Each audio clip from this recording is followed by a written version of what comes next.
Chapter 20, The Great Peak of Cmrrns, continued. Setting forth how the voyager attains the summit of Mungo Malobe, and descends therefrom to Victoria, to which is added some remarks on the natural history of the West Coast porter, and the native methods of making fire. September 26th. The weather is undecided, and so am I, for I feel doubtful about going on in this weather, but I do not like to give up the peak after going through so much for it. The boys being dry and warm with the fires, having forgotten their troubles.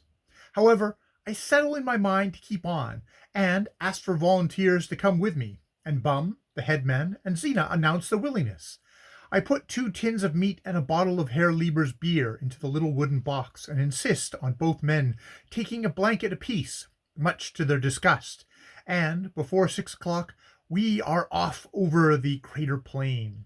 It is a bit of broken country, with rock mounds sparsely overgrown with tufts of grass, and here and there are patches of boggy land, not real bog, but damp places where grow little clumps of rushes, and here and there among the rocks sorely afflicted shrubs of broom, and the yellow-flowered shrub I have mentioned before, and quantities of very sticky heather, feeling when you catch hold of it as if it had been covered with syrup. One might fancy the entire race of shrubs was dying out, for one you see partially alive. For the one you see partially alive, there are 20 skeletons which fall to pieces as you brush past them.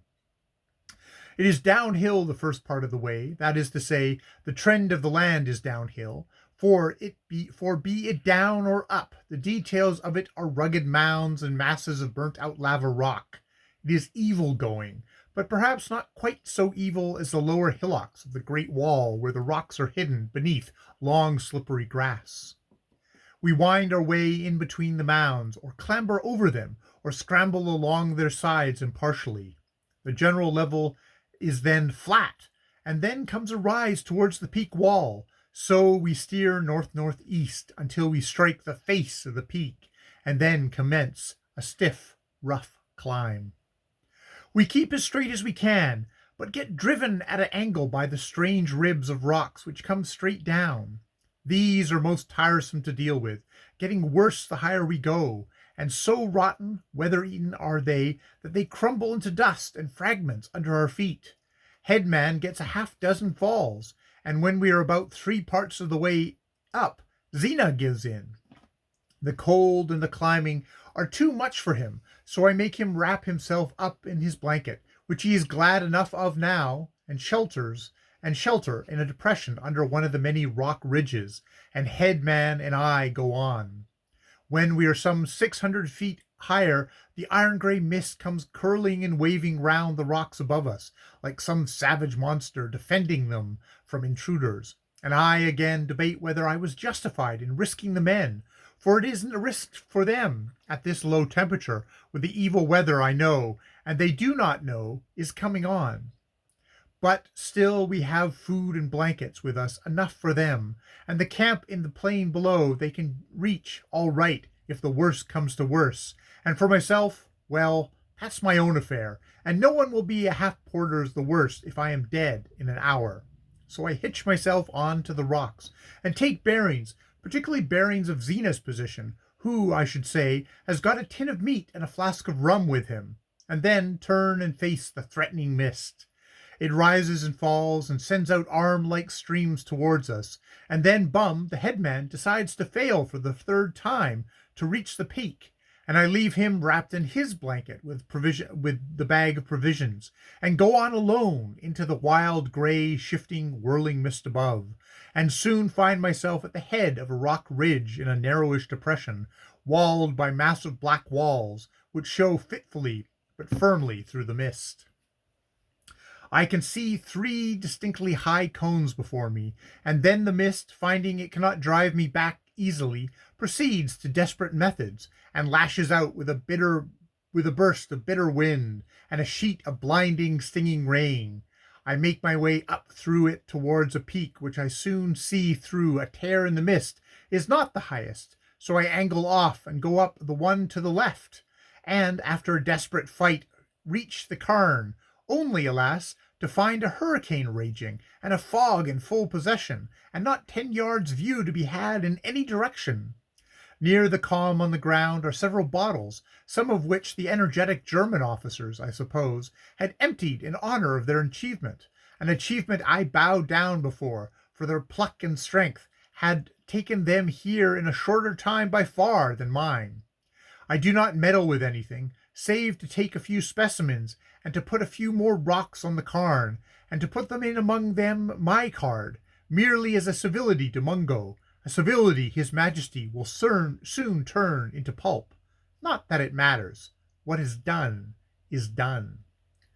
The weather grows worse every minute, and no sign of any clearing shows in the indigo sky or the wind-reft mists. The rain lashes so fiercely I cannot turn my face to it and breathe. The wind is all I can do to stand up against. Verily, I am no mountaineer, for there is in me no exultation, but only a deep disgust because the weather has robbed me of my main object in coming here, namely to get a good view and an idea of the way the unexplored mountain range behind Calabar trends.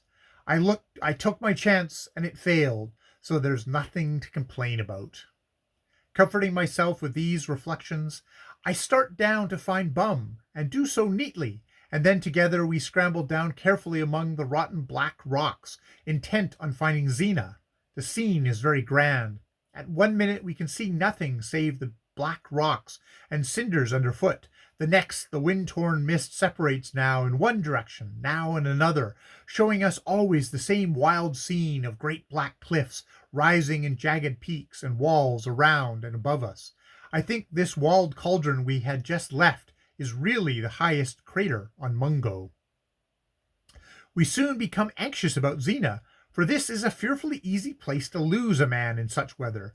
But just as we get below the thickest part of the pall of mist, I observe a doll-sized figure standing on one leg, taking on or off its trousers. Our lost Zena, beyond a shadow of a doubt, and we go down direct to him. When we reach him, we halt, and I give the 2 men one of the tin meats, and take another, and the bottle of beer myself, and then make a hasty sketch of the great crater plain below us. At further edge of the plain, a great white cloud is coming up from below, which argues badly for a trip down the great wall to the forest camp, which I am anxious to reach before nightfall after our experience of the accommodation afforded by our camp in the crater plain last night. While I am sitting waiting for the men to finish their meal, I feel a chill at my back, as if something cold had settled there, and turning round, see the mist from the summit above coming down in a wall down towards us. These mists up here, as far as my experience goes, are always preceded by a strange breath of ice-cold air, not necessarily a wind. Bum then draws my attention to a strange funnel-shaped thing coming down from the clouds to the north. A big water spout, I presume. It seems to be moving rapidly northeast, and I profoundly hope that it will hold that course, for we have quite as much as we can manage without the ordinary rain supply on this mountain, without having water spouts to deal with. We start off down the mountain as rapidly as we can. Zena is very done up, and Headman comes perilously near breaking his neck by frequent falls among the rocks. My unlucky boots are cut through and through by the latter. When we get down towards the big crater plain, it is a race between us and the pursuing mist as to who shall reach the camp first, and the mist wins. But we have just time to make out the camp's exact position before it closes round us, so we reach it without any real difficulty. When we get there, about 1 o'clock, I find the men have kept the fire alight, and Cook is asleep before one of them with another conflagration smoldering in his hair. I get him to make me tea, while the others pack up as quickly as possible, and by 2 we are all off on our way down to the forest camp. The boys are nervous in their way of going down over the mountain wall. The misadventures of Cook alone would fill volumes. Morovia boy is out and away the best man at this work. Just as we reach the high jungle grass, down comes the rain and up comes the mist, and we have the worst time we have had during our whole trip. in our endeavors to find the hole in the forest that leads to our old camp. Unfortunately, I must need go in for aerobatic performances on the top of one of the highest, rockiest hillocks. Poising myself on one leg, I take a rapid slide sideways, ending in a very showy leap backwards, which lands me on the top of the lantern I am carrying today, among miscellaneous rocks. There being 15 feet or so of jungle grass above me, all the dash and beauty of my performance are as much thrown away as I am, for my boys are too busy on their own accounts in the mist to miss me. After resting some little time as I fell, and making and unmaking the idea in my mind that I am killed, I get up, clamber elaborately to the top of the next hillock, and shout for the boys, and "Ma! Ma!" comes back from my flock from various points out of the fog.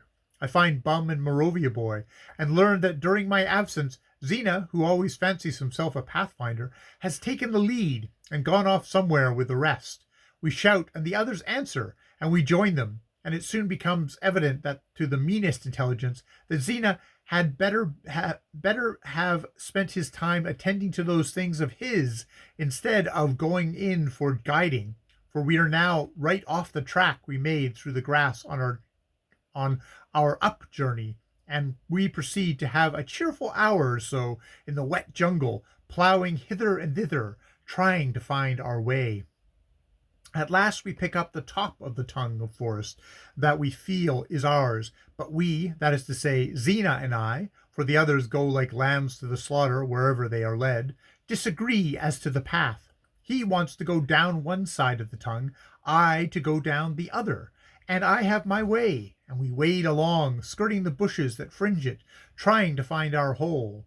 I own I soon begin to feel shaky about having been right in the affair, but soon Xena, who is leading, shouts he has got it, and we limp in, our feet sore with rugged rocks, and everything we have on, or, in the loads, wringing wet, save matches, which providently I had put into my soapbox.